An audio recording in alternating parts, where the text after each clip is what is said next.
Welcome to Pennsylvania Newsmakers. I'm Gene Barr. I'm your host for this week's program. Well, today we're going to talk a little bit about the budget. What else have we been doing? Mass transit.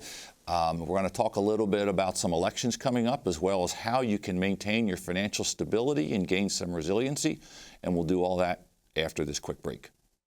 Welcome to the fast-paced and unrehearsed weekly discussion featuring the leaders who help shape your world.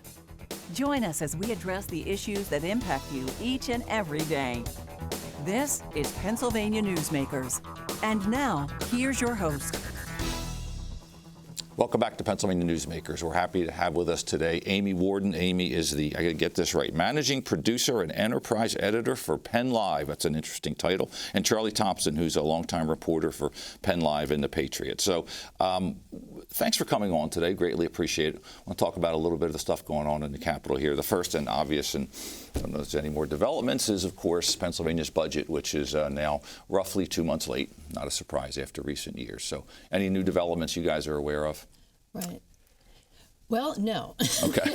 Not okay, really. let's go on to the next question. There are developments on yes. the impact of not having a budget, for sure. I mean, I think we're seeing those. Are they starting to show right up now? You're starting to see some. Absolutely. Well, the biggest, obviously, being SEPTA, yes. the Philadelphia Area Transit System, which has now said it has to raise fares, reduce service, yes. possibly lay people off, although a court decision is holding that back. Mm-hmm. But to give an idea of how bad it is, I just noted this morning that FanDuel has had to throw in $80,000 to revive the express train for the Eagles' home opener. So that gives you an idea of how bad things are for yeah, they've been warning people about that one for years. So, and of course, it's all the mass transit, but most attention's focused on SEPTA. So does this have political ramifications for Republicans in the Southeast, or how might this play out?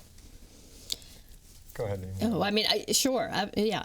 Obviously. I mean, it's a little, we're here in central Pennsylvania. It's a little, mass transit isn't sort of as prominent as it is in the Southeast. But for sure, I think it puts Republicans in a little bit of a difficult position in the Philadelphia area, for sure. As mass transit funding continues to be kind of the prime sticking point in the budget. Sure, and of course, I mean, Democrats are looking to take over the state Senate, and of course, they're playing this up for all that they can on the remaining seats that are Republican down in the Southeast. So we'll see how all that goes. Yeah, go ahead. I was just going to say, it does strike me, though, that compared to some of the budget impasses of the past, that it does feel a little bloodless so far. Okay. Like from a statewide perspective, I don't feel like you don't wake up every day and see one side throwing haymakers at the other. Mm-hmm. And, I guess that's a credit to Pittman and Shapiro and Bradford that they seem to have kept the volume down. That's probably true. Could it also be that this has happened so frequently that now it's not a huge surprise? It's funny. We when we start to cover the budget every year, and I've been doing this for a long time, the two words that precede budget in stories almost invariably are constitutionally mandated budget deadline. Right. But at this point, I think it's more of a suggestion. Yeah. So what's interesting is in the last couple of weeks, there have been a lot of things thrown around to impact, for example, cutting the legislature, ending their pay if it's not done on June 30, the constitutionally required. Any of these have any legs whatsoever? Well, I don't think in the short term. I mean, it's those things often get thrown around when you have prolonged impasses, and they're kind of just diversions. Some things that some rank and file legislators will talk about because they're just waiting for things to do, and they're ideas that deserve some merit on their own, but they're really nothing's going to get done outside of the larger budget package right now, and I don't look for budget making is not necessarily usually a time for reform. Probably not going to go anywhere. Okay, when we come back, I want to talk a little bit about some of the elections this year, which even though it's an off year, there's one big one, and then of course next year a couple of one big announcement recently, and we'll do all that when we come back from the break. This broadcast of Pennsylvania Newsmakers is presented by the Pennsylvania Chamber of Business and Industry, the statewide voice of business, And by the Pennsylvania State Education Association, bringing the power of a great education to our schools, our students, and our communities.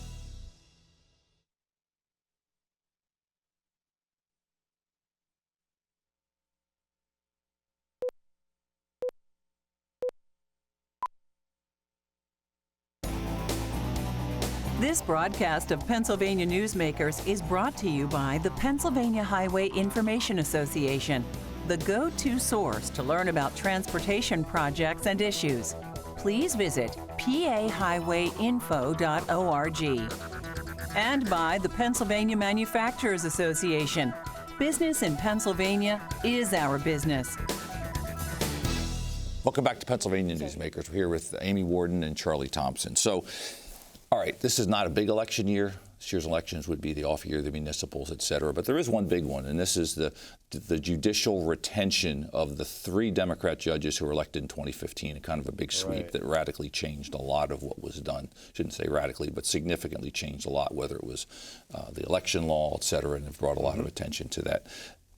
The last time anybody lost to retention was 2005 due to the pay raise, Russell Nigro. Right. Any chance of any of these 3 not being retained? I think it's maybe for the lack of anything else, but I think it's going to be the fascinating story in Pennsylvania politics this fall because, Republicans, certain elements of the Republican Party are certainly gunning for them. I mean, there's a lot of Republican anger about the Supreme Court over the 2018 kind of surprise redistricting of the congressional map.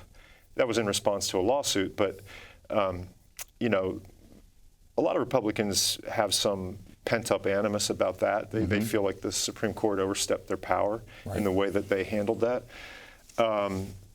Then you had the COVID rules. A lot of Republicans and conservatives are angry at how the court seemed to have Governor Wolf's back with some of the COVID regulations, emergency COVID regulations that he imposed that were draconian. But we're also in step with what a lot of other states did. We'll see what happens. And finally, then, you have the 2020 election and their kind of the way they handled some of the disputes that were brought about, the guidances that the Department of State. The mail-ins, the dated, et cetera. So, there was a lot of that. Yeah, it's an effort that we'll be watching. So we'll see what happens. The other big announcement was that, as anticipated, not a surprise, State Treasurer Stacey Garrity has announced she's running for governor next year in the Republican primary against current governor Josh Shapiro. Is she a formidable opponent? Should Shapiro be worried? I know she got more votes than anyone else in Pennsylvania history, but Shapiro seems to have, last time we checked, and we've talked about this, a high favorability rating. What happens here, particularly with Senator Doug Mastriano, who's indicated you might want to run again? Right. Yeah. Well, no. I think Garrity is a pretty strong candidate for Republicans. She showed her, her ability to draw in votes and breaking records, in the treasurer's race. She's a solid Republican candidate. She's, aligned with President Trump. Okay. Mastriano coming back in. He's teased it. He hasn't said so. Could be an interesting, situation for Garrity to deal with in the primary. I mean, he got clobbered by Shapiro in the general election, but he believes he could prevail in a primary, and he certainly has a big following. Okay, when we come back, what I'd like to do is we can throw something in if you want then, but talk a little bit about where we're going with how we handle our news and how we get our news and how it's working now and maybe where we go in the immediate future. And we'll do all that when we come back from this break. This broadcast of Pennsylvania Newsmakers is brought to you by CrossState Credit Union Association. Credit unions, where people are worth more than money. To find a credit union that is right for you, go to ibelong.org. And by the Energy Association of Pennsylvania, Pennsylvania's energy information source.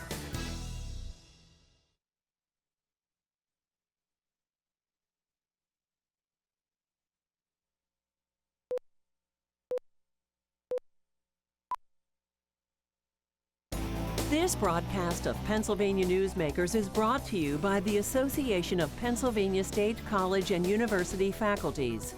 representing the faculty and coaches who are devoted to providing quality public higher education for Pennsylvania's college students. Welcome back to Pennsylvania Newsmakers. We're here with Amy Worden and Charlie Thompson of, should I say, PennLive / the Patriot, and I guess maybe is the best way of saying it. So I really want to talk a little bit. As we all know, there's been a tremendous change over the years in how we get our news. It went from daily newspapers to local news to where now so much is done through social media. You guys at the Patriot, PennLive, et cetera, had to make significant changes a few years ago. You went from 7 days a week down to 3. I assume your online communications are quite robust now, right? Correct. Yes. Right. And you're talking about the publication of the so-called dead tree newspaper, the old-fashioned yes. The old-fashioned newspaper yes, is now exactly. just 3 days a week. But we maintain a newsroom that runs most of the day and well into the night.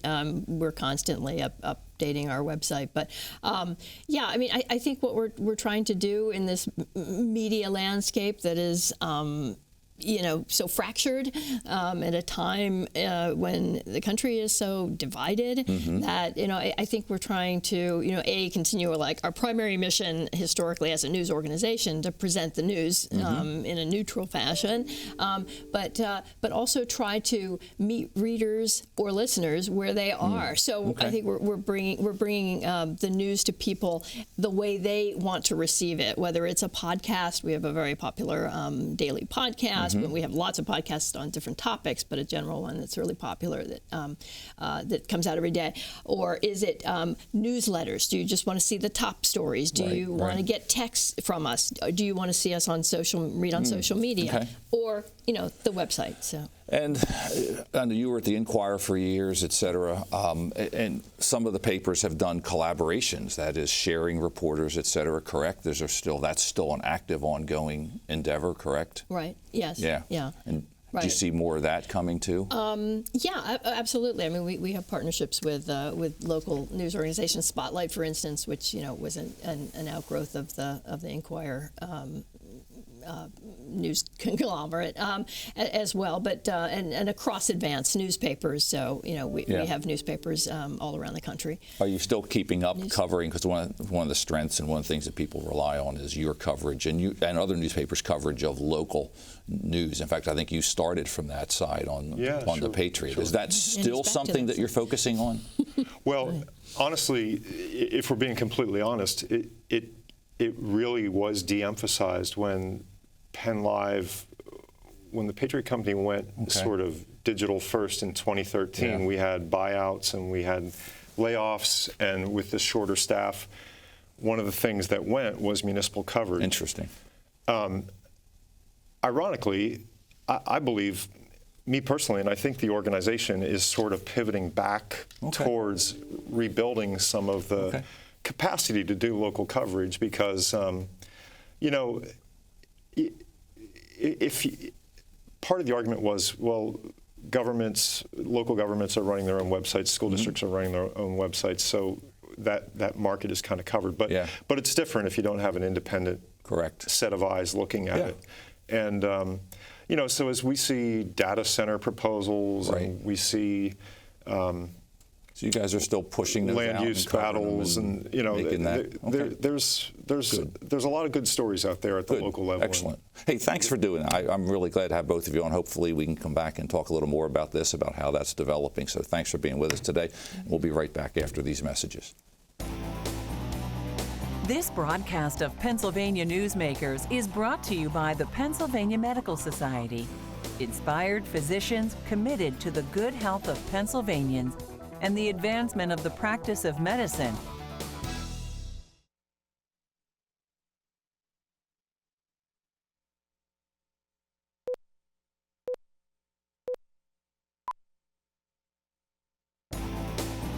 This broadcast of Pennsylvania Newsmakers is brought to you by Pennsylvania American Water. We keep life flowing across the Keystone State.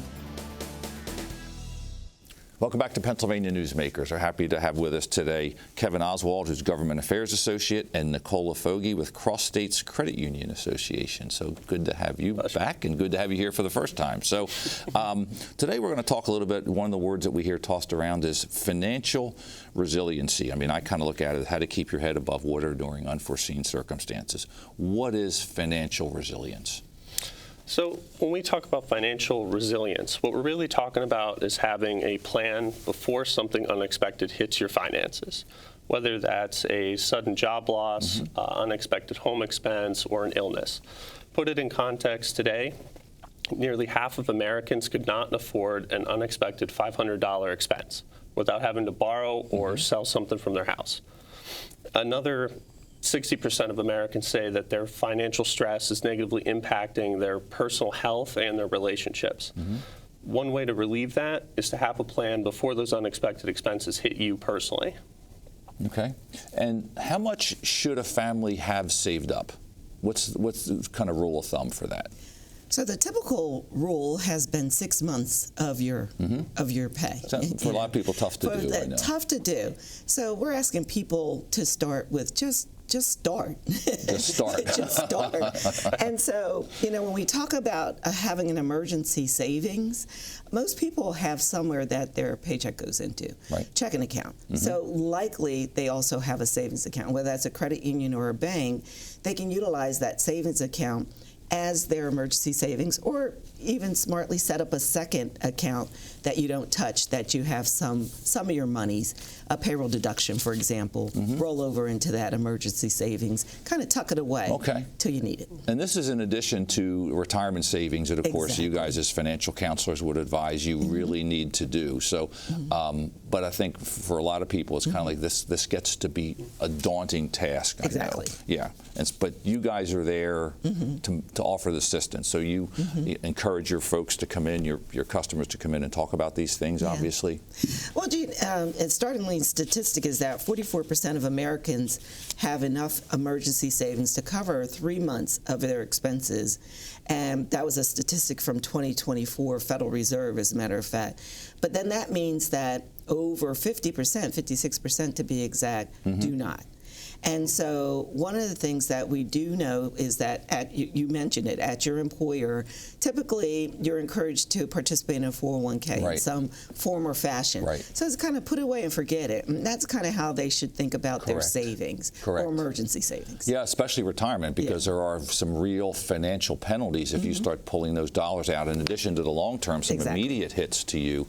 So some people do think of the retirement as part of it, but it's not, correct? Exactly. It's not part of it. The 401k, and we do encourage you to participate in your 401k. Yes. Typically, the company does match some percentage of what you put away, but strongly you would, in fact, incur some penalties if you did try to withdraw that money for an emergency. So it's better to have your own liquid savings as an emergency. Now, are you seeing an uptick in this? Because during COVID, there was a lot of money that was, infused into the economy, and from what I think we all remember, there was people started to do a bit better and had that government cushion.